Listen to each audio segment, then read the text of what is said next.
ఈరోజు బ్రహ్మకుమారి సాక్షాత్తు దేశాల యొక్క ప్రధానమంత్రులు, ప్రెసిడెంట్లు బ్రహ్మకుమారిస్‌కి రావటం ఎలా ఫీల్ అవుతుంది? అండ్ ముఖ్యమంత్రులు అంటే నేను నరేంద్ర మోడీ గారిని చూశాను. ఒక్కసారి కాదు చాలా సార్లు రావడం చూశాను.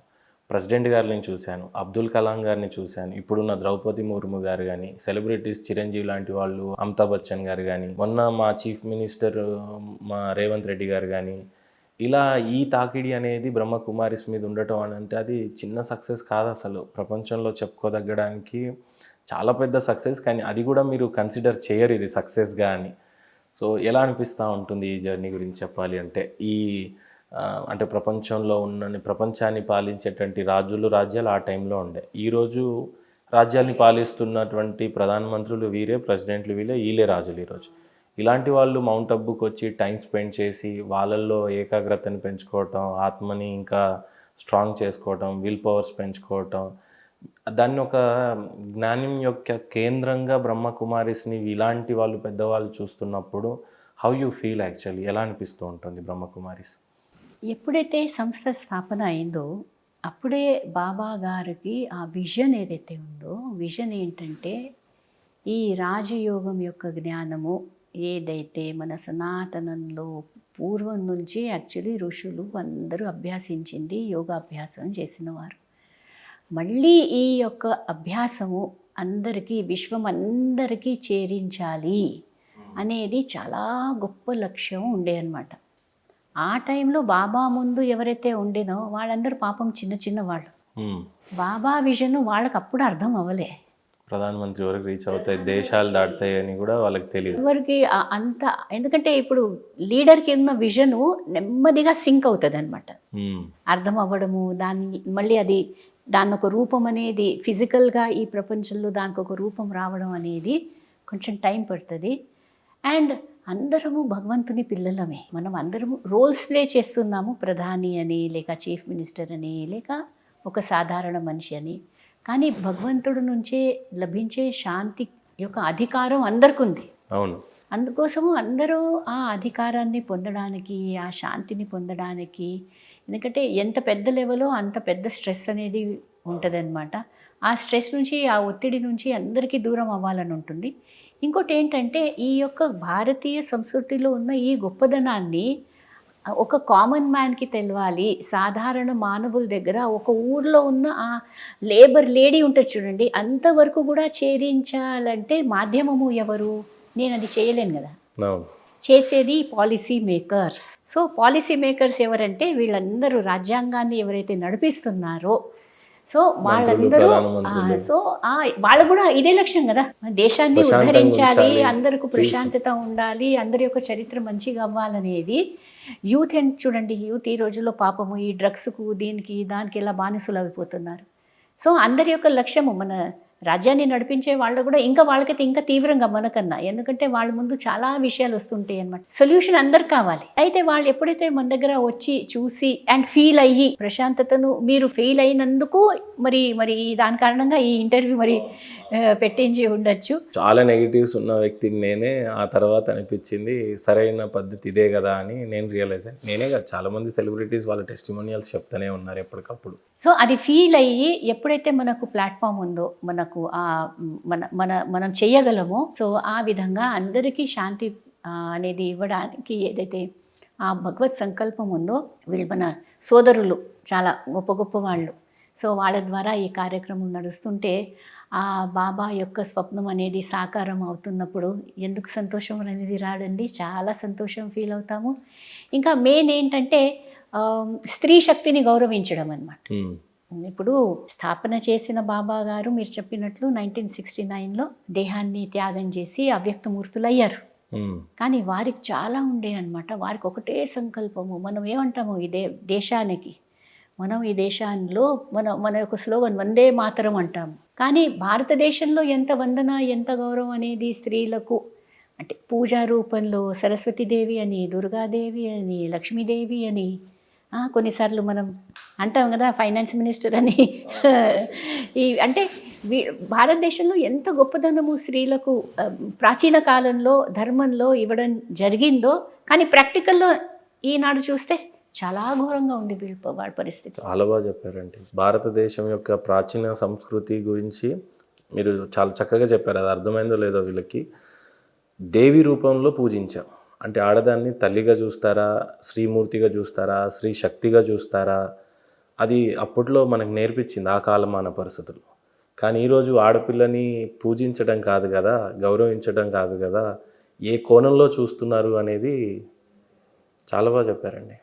సో మళ్ళీ ఆ యొక్క స్త్రీ శక్తి యొక్క గ్రేట్నెస్ ఏంటిది అనేది ఏదైతే ఆల్రెడీ ఉంది, మనం దాన్ని అందుకోసమే లక్ష్మీనారాయణను అంటాం, సీతారాములను అంటున్నాం. అంటే అంత ప్రాధాన్యత ఈ దేశంలో ఉండే ఒకనాడు. సనాతనం అంటే ఏంటి? ఇదే కదా, మళ్ళీ ఈ యొక్క గొప్పదనాన్ని తీసుకురావడము. అయితే వీళ్ళందరూ వచ్చి కూడా స్త్రీల ద్వారా ఇంత కార్యం నడుస్తుందా అనేది చూసి కూడా చాలా ఆశ్చర్యపోయి, చాలా అంటే ఇట్లా ఇదైపోతారంట, ఇక్కడి నుంచి లొంగిపోతారు. ఇంకా లోపల నుంచి ఇదేదో చాలా గొప్ప కార్యము, ఇది దైవ కార్యము అనేది ఫీల్ అయ్యి దాని యొక్క అనుభూతి పొందడంలో అందరికీ చాలా హ్యాపీనెస్ కూడా అనిపిస్తుంది అనమాట. స్త్రీమూర్తిని మేము కూడా ప్రయత్నం చేస్తున్నాం, అందరూ కూడా వాళ్ళ లెవెల్లో ఏదో విధంగా ఎంపవర్ చేయడానికి ప్రయత్నం చేస్తున్నాం. కానీ ఇక్కడ ప్రాక్టికల్ ఇంత ఎంపవర్మెంట్ ఉంది అనేది చూసి మళ్ళీ ఇటువంటి స్టెప్స్ అంటే వాళ్ళ యొక్క ఏవైతే ఇన్స్టిట్యూట్స్ ఉంటాయో లేక వాళ్ళ యొక్క ఆర్గనైజేషన్స్ అన్నిట్లో కూడా తీసుకుపోవడానికి. మేబీ బాబా గారే మీతో మాట్లాడిస్తున్నారేమో ఇంత గొప్పగా. ప్రతి వర్డ్ని మీరు చెప్తుంటే ఆ ప్రాచీనం నుంచి ఆ డాట్స్ మీరు కనెక్ట్ చేస్తుంటే నిజంగా ఇంటర్వ్యూ ద్వారా బ్రహ్మకుమారిస్ అనే సంస్థకి అపురూపమైన గౌరవం పెరిగే విధంగా మీరు మాట్లాడుతున్నట్టుగా అనిపిస్తూ ఉంది. అండ్ నాకు కూడా అది I'm feeling it actually. Okay, so నేను అడగాలనుకున్న కాంట్రవర్సీ ఇంకోటి ఉంది మేడం, అంటే అది జనాల్లో ఉంది. బాబా గారు దేహాన్ని వదిలేస్తున్నప్పుడు ఆ ఆఖరి గడియలు ఎలా ఉండింది? ఆయనకు ముందే తెలిసి ఉంటుంది కదా, ఆయనకి భగవంతుడి యొక్క సత్కారం అయింది కదా, ఏంటి ఆ యొక్క ఆఖరి నిమిషాల గురించి చెప్పాలంటే మీరు ఏ రకంగా, ఏ కోణంలో యూస్? అది కూడా ఒక చాలా అంటే గొప్ప అనుభూతులు ఈ యొక్క కాలచక్రంలో ఆ యొక్క గడియలు ఏవైతే ఉన్నాయో అవి చాలా చాలా విశేషమైన గడియలు అనమాట. 18th January 1969 ఆ రోజు ఫౌండర్ దేహము త్యాగం చేసిన రోజు అనమాట. అది బ్రహ్మకుమారిస్ యొక్క ఫౌండర్ బాబా గారు బ్రహ్మబాబా గారు దేహాన్ని త్యాగం అంటాం మేము, అంటే ఇచ్ఛా మృత్యు అంటాం కదా, ఆ విధంగా ఆ ఒక్కరోజే జనరలీ సత్సంగం అనేది మార్నింగ్లో నడిపించేవారు ఎన్ని సంవత్సరాలు. ఆ రోజు బాబా గారు మార్నింగ్లో, అంటే ఈరోజు మార్నింగ్లో సత్సంగం నడవదు, మనం ఈవినింగ్ పెట్టుకుందాము అని. అప్పటి వరకు బాబా యొక్క ఈ శరీరం యొక్క ఏజు 93 years. 93 years. జనవరి నెల మౌంట్ ఆబూలో చలి అనేది భయంకరమైన చలి ఉంటుంది. అవును, ఈ జనవరి ఈ టైంలో sub-0 పోతాయి టెంపరేచర్స్. జీరో. ఇప్పుడు కూడా మీరు 14-12 degreesలోనే మొన్న నేను ఎక్స్పీరియన్స్ చేస్తే అసలు వణికిపోయాం. అలాంటిది 0 degrees టెంపరేచర్ అంటే. సో ఆ ఒక్క రోజు అనమాట, that was the only day మార్నింగ్లో సత్సంగం నడిపించకుండా బాబా గారు ఏదైతే ఉండే అప్పుడు కమ్యూనికేషన్ అంతా లెటర్స్ ద్వారా ఉండేది. సో దేశం అంతటి నుంచి ఏవైతే లెటర్స్ వచ్చినాయో ఆ లెటర్స్ అన్నీ కంప్లీట్ చేశారనమాట. ఏంటి బాబా గారు రేపు కూడా చేయొచ్చు కదా, నై బచ్చే అభీ నహీతో కభీ నహి, ఏదైనా చేయాలంటే ఇప్పుడే చేయాలి, ఇప్పుడు కాకుండా మళ్ళీ ఎప్పుడు చేయరాదు అని అలా చెప్తూ అన్ని కార్యక్రమాలు పూర్తి చేసి బ్రహ్మబాబా తన తర్వాత ఎవరినైతే సంకల్పం అనుకున్నారో ఆ దాది ప్రకాష్ ముని గారు అనమాట. ఆవిడ యాక్చువల్లీ ఎప్పుడు బాంబేలో ఉండేవారు, ముంబై, ఇప్పుడైతే ముంబై అంటాం. ఆవిడ కొన్ని రోజుల గురించి అక్కడ వచ్చి ఉండే, అయితే ఆవిడ గారిని విశేషంగా ఉంచుకున్నారనమాట. అంటే వారికి తెలుసు కదా ఏం జరిగేది ఉందనేది, అందుకోసమే ఉంచుకున్నారు. చేస్తాను అనేది తెలుసు ఆయనకి, ఆవిడకేం తెలియదు. అయితే ఆవిడ గారిని ముందు నుంచి ఒక 4-5 days ముందు నుంచి అన్నీ చూపెట్టున్నారనమాట. ఇట్లా సిచ్యువేషన్ ఇలా ఉంది, కన్స్ట్రక్షన్ ఇలా అవుతుంది, ఫుడ్ స్టోరేజ్ ఇలా ఉంది, కిచెన్లో ఇలా అవుతుంది, అన్నీ. ఎందుకంటే ఆమె ఎప్పుడు ఉండలేదు, 3-4 days ఉంటేనే ఇంకా పోవా, సేవ చెయ్యవా, ఇక్కడుండి ఏం చేస్తావు అని ఆమెకు ఎప్పుడు కూడా పంపించేవారు. అప్పుడు ముంబైలో దాది గారు వచ్చిన తర్వాత ఉంచుకున్నారు తన దగ్గర. ఉంచుకొని అన్ని అడ్మినిస్ట్రేషన్లో ఉన్న అన్ని ఇంపార్టెంట్ విషయాలు చెప్తూ జస్ట్ అడిగారు, ఆ, బెటీ ప్రేమగా బెటీ మీరే నా ఒకవేళ నువ్వు ఇవన్నీ చూసుకోవాలంటే చూసుకోగలవా అంటే ఆమె చాలా గౌరవంగా అవును బాబా నేను చూసుకోగలను అని చెప్పారనమాట.